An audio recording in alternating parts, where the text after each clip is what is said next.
Welcome to YOUCANIC. Today here in YOUCANIC we have a 2013 Dodge Grand Caravan. On this Dodge Grand Caravan, I'm going to show you how to replace your windshield wipers on this vehicle. So there's the front windshield wipers. We have two different sizes, one that's a 26 and one that is a 20.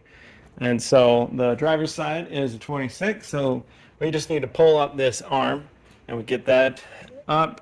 And then you take your windshield wiper and just twist it up at a 90 degree. And then there's a little tab. You press that and you'll be able to unlock this. And this is the J-hook design for this windshield wiper. So now we'll open up our windshield wiper, our new one. And if it didn't have the J-hook because it was a universal one, you would just need to change out the attachment. Yeah. This one's the same. So then I'm just gonna line it up at that 90. And then press it forward.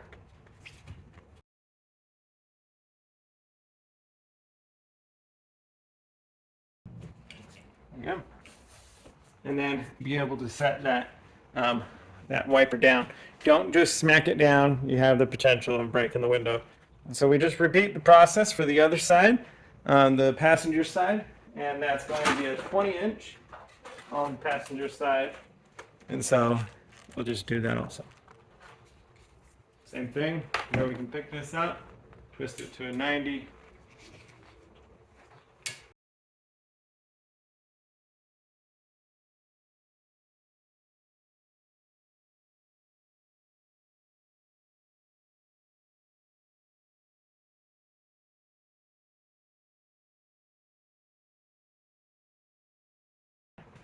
And so that's how you would change out your front windshield wipers on your 2013 Dodge Grand Caravan. Thanks for watching YOUCANIC, where you can be the mechanic.